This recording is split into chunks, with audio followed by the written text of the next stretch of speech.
अब network number एक 5 लेते हैं, last timer S off T. Again इसके लिए मैंने यहाँ पे एक एनो स्विच लिया, S off D T timer लिया और एक आउटपुट कॉइल लिया। Then I 0.4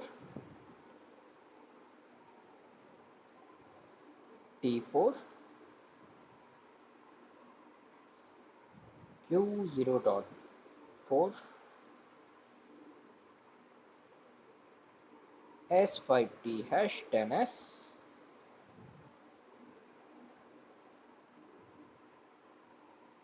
Okay, now next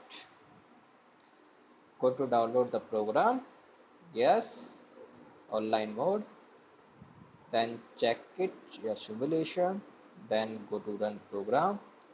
Then अब मैंने यहाँ से इनपुट नंबर 4 प्रेस किया।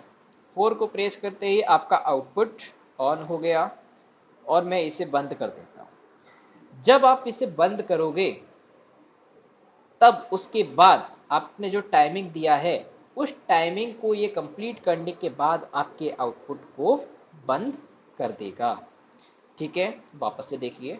अगेन मैंने यहाँ से मेरे स्विच को ऑन किया 4 नंबर को, देन उसके बाद मैंने अपना बटन को रिलीज कर लिया। तो जितनी देर आपने इसको टाइमिंग दिया है ये उतनी देर वर्क करता है, देन उसके आफ्टर ये ऑटोमेटिकली बंद हो जाता है। ठीक है, ये है आपका एस ऑफ टी टी। तो इससे कंक्लूजन क्या निकला कि हम इसमें क्या देख पाए। पहले ऑनलाइन मोड से ऑफलाइन मोड पे आ जाता हूँ। इससे हमारा जो कैलकुलेशन निकला, या मैं इसे कंपेयर करूँ एलन ब्रैडली पीएलसी के थ्रू, तो एलन ब्रैडली पीएलसी में हमारे पास 3 तरीके के टाइमर थे, T on, T of and RTO. यहाँ पर हमारे पास जो टाइमर्स हैं वो टाइमर्स ना होकर उन तीनों टाइमर्स की यहाँ पर क्या है, वो मेरी बिट्स है। बिट्स मीन्स वहाँ पर आपके पास बिट्स थी, enable bit, TT bit and done bit. Enable bit जो आपकी हमेशा कॉन्टिन्यूसली हाई रहती थी टी ऑन टाइमर में, और टी ऑफ में वो बंद हो जाती थी, और आरटीओ में भी वो कॉन्टिन्यूसली हाई रहती थी। ठीक है, टीटी बिट तीनों टाइमर में सेम वर्क करती थी, जितनी देर आपका टाइमर टाइमिंग चलता था उतनी देर आपका वर्किंग होता था। और डन बिट जितनी देर आपका, जैसे ही आपका टी ऑन टाइमर में, टी ऑन टाइमर में टाइमर ऑन डिले, टाइमिंग खत्म, देन आफ्टर आपकी डन बिट ऑन होती थी। T off timer, timer of delay, of करने के लिए डिले कर रहे हैं तो आपका यहाँ पे डन बिट पहले से हाई रहती थी, देन 10 सेकंड बाद वो ऑटोमेटिक बंद हो जाता था।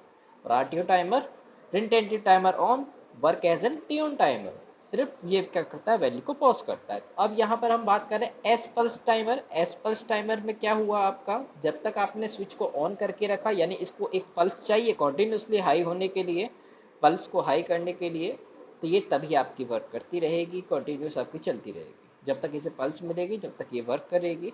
ठीक है, मैं एक काम करते हैं, अपन इसको एक नोट बोर्ड पे लिख लेते हैं।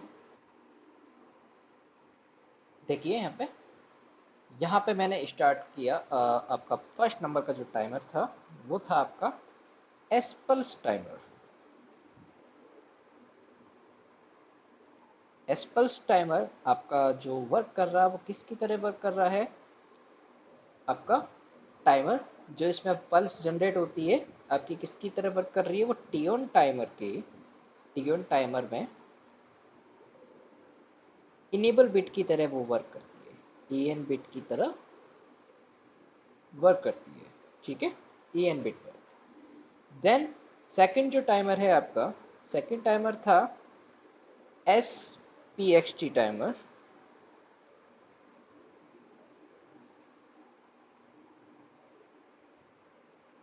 ये जो वर्क कर रहा है आपका एस पी एक्स टाइमर, इसमें क्या है कि आप अगर स्विच को छोड़ देते हैं तब भी कंटिन्यूसली चलता रहेगा। कितनी देर तक चलेगा, 10 सेकंड तक।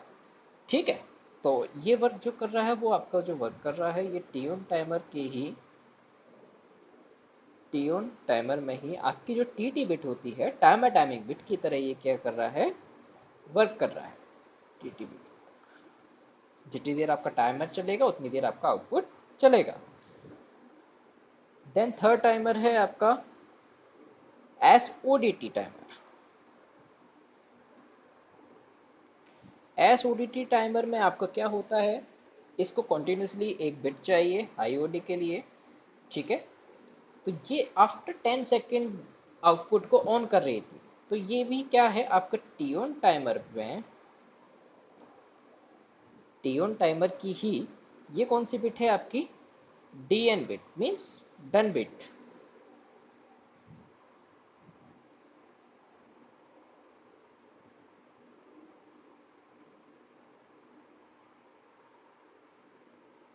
फोर्थ नंबर पे आपका जो टाइमर था वो था आपका S O D T S.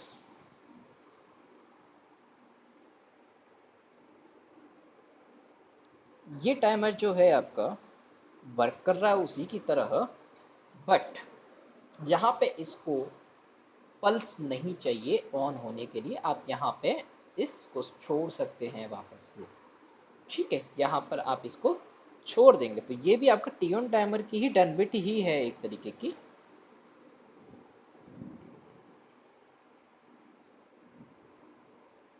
और जो लास्ट टाइमर है आपका fifth, S O D T S. S O D T S आपका जो टाइमर जो वर्क कर रहा है आपका, वो किसकी तरह वर्क कर रहा है, इसमें क्या होता है आपका आउटपुट जो है वो क्या हो रहा है 10 सेकंड बाद बंद हो रहा है। इसमें जो आपका आउटपुट है वो 10 सेकंड बाद बंद हो रहा है। तो जो टी ऑफ टाइमर की जो डन बिट थी मेरी, T off timer D N bit work, मैंने इसको एलन ब्रैडली पीएलसी के थ्रू क्यों समझाया आपको, क्योंकि एलन ब्रैडली पीएलसी को हम लर्निंग पीएलसी बोलते हैं। अब वहाँ के जो टाइमर्स है वो मेरे इजी थे, तो उन टाइमर्स के थ्रू मैंने इसको एक्सप्लेन कर दिया है। तो इस तरीके से इसका वर्क होता है। देन हम नेक्स्ट वीडियोस में आगे हर एक टाइमर के ऊपर एक एग्जांपल करके देखेंगे किस तरीके से टाइमर्स के ऊपर वर्किंग होती है। चैनल्स पे बने रहने के लिए इसको प्लीज़ सब्सक्राइब कर लीजिए, लाइक कर दीजिए। एंड आने वाले समय में और आपको वीडियोस मिलते रहेंगे। आप नोटिफिकेशन को ऑन कर लेना अपने, आपके वीडियोस आपको मिलते रहेंगे। Thank you.